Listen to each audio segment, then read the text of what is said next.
Italy sent a weapon to Ukraine that most people have never heard of, and the myth it just destroyed is one Russia has been selling since the war began. The myth goes like this: heavy armor is finished, tanks are obsolete, the drone age made track steel irrelevant, and any country still sending armored vehicles is basically donating scrap metal with extra steps. Russia has been pushing this story hard, partly because it makes their own tank losses look like a philosophical choice rather than a catastrophe, and partly because it discourages the West from sending exactly the kind of direct fire support Ukraine keeps asking for. The Centauro B1 just made that argument look stupid. Not because it is a tank, it is not a tank. And that distinction is the entire point. Because the myth was never really about tanks specifically. It was about the idea that any wheeled or tracked vehicle carrying a serious gun cannot survive long enough to matter in a drone-saturated war zone. That it will roll forward, get spotted, get filmed from 3 different angles, and end up as telegram content with dramatic music before it fires a single round.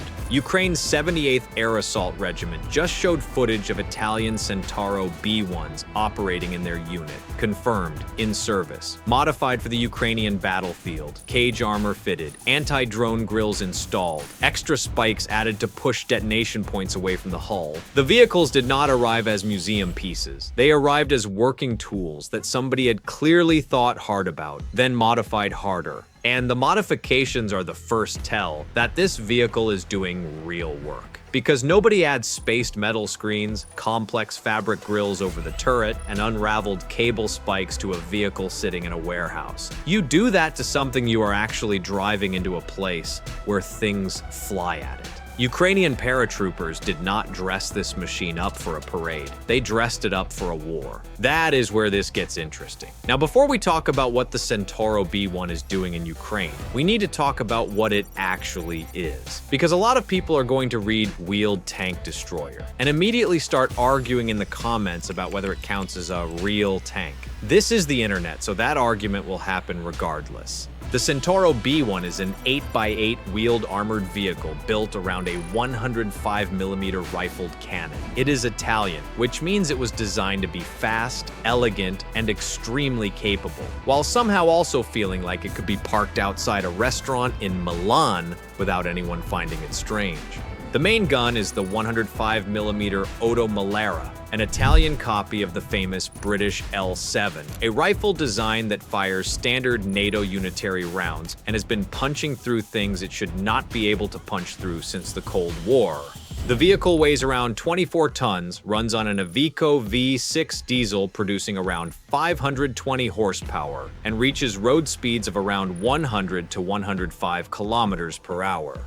It has a range of approximately 800 kilometers. Read that last set of numbers slowly. 100 kilometers per hour, 800 kilometers of range. That is not a tank. That is a tank cannon strapped to something that can outrun most of the vehicles currently trying to kill it. A tracked main battle tank doing 60 to 70 kilometers per hour on a good road is having an excellent day. The Centauro is doing that and then some on wheels with run-flat systems and central tire inflation that lets it keep moving even after things start going wrong underneath it.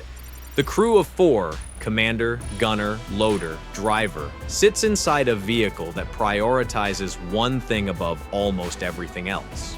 Not armor, not size, not presence, speed. And in a war where staying in one place for too long is basically a scheduling appointment with a drone, speed is not a nice feature. Speed is survival. Now here is where Italy enters the picture in a very Italian way. Because of course Italy was going to contribute to this war with something beautiful, fast, and technically brilliant, while also not telling anyone exactly how many it sent, when it sent them, or under what specific arrangement. Italy traditionally does not disclose the details of its defense supplies. That phrase from the reporting is doing a lot of work. It is the military aid equivalent of an Italian nonno shrugging and saying, "I do not know what you are talking about," while clearly knowing everything.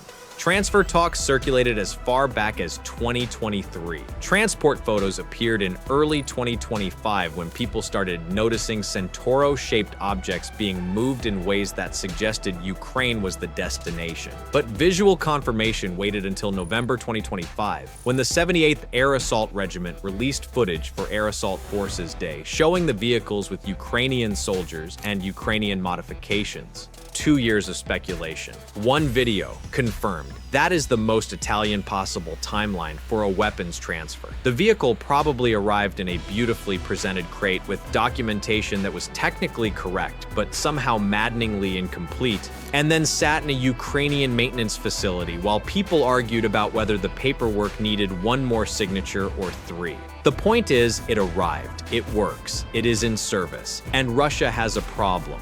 The myth the Centauro B1 is destroying is not actually about wheels versus tracks. That debate is a distraction for people who like to argue about platforms rather than think about what platforms are being asked to do.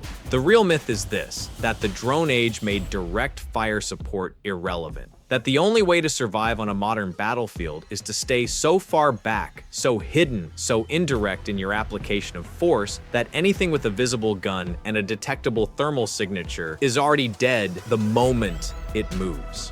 The argument sounds convincing when you watch enough footage of armored vehicles getting drone struck in open ground. It sounds much less convincing when you actually look at what kind of vehicles are getting hit, under what conditions, doing what.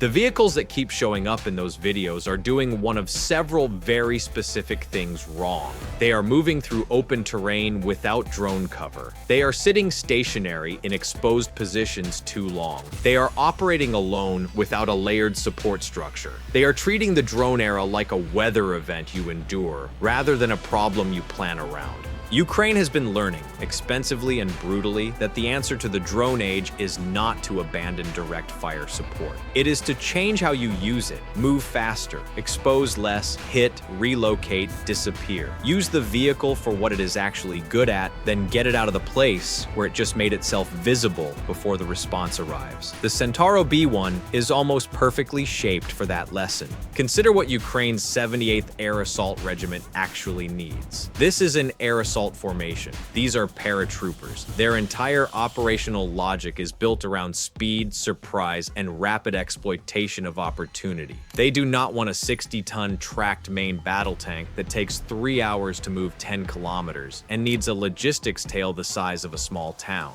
They want something that can keep up with fast infantry, provide heavy direct fire when a strong point or light armored target needs to be cracked open, and then move before the drone teams triangulate the position and turn the whole area into a competition between Ukrainian cover seekers and Russian loitering munitions. The Centauro does all of that. It can reach 100 kilometers per hour on a road. It can sustain operations across 800 kilometers without stopping to pray at a fuel depot. It can hit fortified positions, light armored vehicles, and strong points with a 105mm round that has enough kinetic energy to ruin anyone's afternoon. And because it is wheeled rather than tracked, it is quieter on hard surfaces, easier to conceal in urban environments, and mechanically less demanding than tracked armor in terms of maintenance burden. That last point matters more than the specifications suggest. Ukraine is fighting a war of logistics as much as a war of firepower. Every vehicle that requires unique parts, specialized maintenance, and dedicated support infrastructure is a vehicle that pulls resources away from the front. The Centauro uses NATO standard 105mm ammunition. It runs on a diesel engine that shares mechanical DNA with civilian heavy vehicles.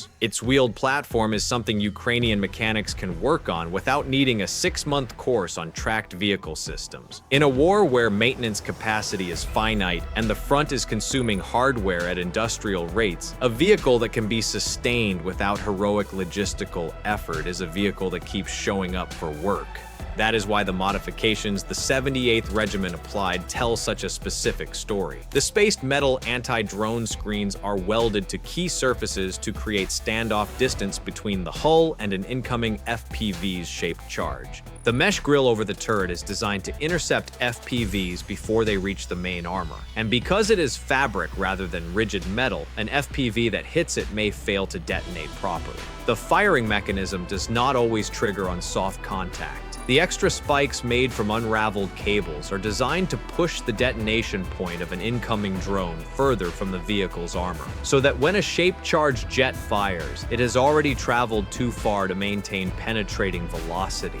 None of this makes the vehicle invincible. Nothing in Ukraine is invincible. If anyone claims otherwise, they are either selling something or running a Telegram channel for people who have never seen what a well-flown FPV does to armored vehicles. What those modifications do is change the probability distribution of an engagement. They make a clean hit harder to achieve. They make a disabling hit less likely. They buy time for the crew, for the mission, for the vehicle to back off before the next drone arrives. And in a war where the margin between mission success and smoking wreckage is often measured in seconds, changing that probability even slightly can mean the difference between a position taken and a crew lost. The 78th Regiment is not using the Centauro B1 like a main battle tank, charging into prepared defenses. They are using it like a very fast, very angry sniper rifle on wheels. Move up. Find the angle, put a 105mm round into whatever Russian strongpoint, vehicle, or fortified position is making infantry's life difficult. Then leave, quickly, at 100 kilometers per hour if necessary, before the drone operator who spotted the firing position gets permission to engage, before the artillery solution gets plotted, before the FPV nest on the next tree line has time to launch something that will ruin the afternoon.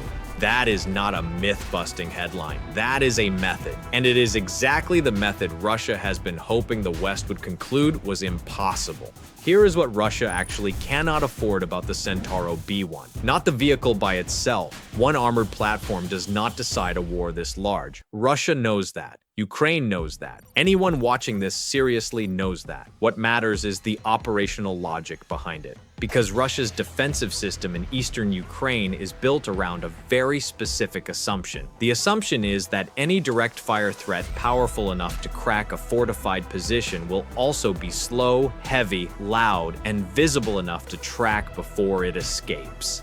A tracked main battle tank fits that pattern. It needs obvious routes, it leaves a clear signature, and once it commits to a firing position, Russia's drone and artillery network has a window to react. The Centauro does not fit that pattern cleanly, and that is where the problem starts. It is fast enough to appear, fire, and relocate before the response chain fully closes. It is lighter and less logistically demanding than a main battle tank, which means it can be used more flexibly and sustained more easily. And because it is wheeled, it can move through sectors and along surfaces in ways that make prediction harder. Russia is used to solving the problem of heavy armor by spotting it early and punishing it once it commits. A vehicle like the Centauro shortens that reaction time and makes the punishment cycle less reliable. That creates a very particular headache for Russian forward positions. A strong point in a tree line, a fortified building, a village defense node, these are designed to manage infantry pressure, absorb drone harassment, and survive indirect fire long enough for reinforcements or counterfire to arrive. What they are less prepared for is a 105mm round hitting from a direction they were not fully watching, fired by a platform that was not in that position minutes ago and will not still be there when the answer comes back. And that matters because once one position is broken, the problem does not stay local. Reinforcements move. Those movements get spotted. Drone surveillance picks up the activity. New targeting opportunities open. Pressure spreads across the same sector. The Centauro is not doing this alone, but inside a combined arms system, it becomes exactly the kind of tool Ukraine needs. Drones find, infantry fixes, artillery suppresses. The Centauro delivers the direct fire that finishes the job on whatever strong point is still slowing the advance. Then it leaves. That is the part the original myth said was no longer possible. The myth said the drone age killed mobile direct fire support, that anything lightly protected would die too easily, and anything protected enough to matter would be too slow to survive once it revealed itself. The Centauro sits in the uncomfortable middle of that argument. Not invincible, not magical, just fast enough, armed heavily enough, and adapted intelligently enough to stay relevant in exactly the kind of battlefield where Russia wanted these vehicles to become useless. It does not need to dominate the battlefield to damage the myth. It only needs to prove that this category of weapon still has a role when used properly.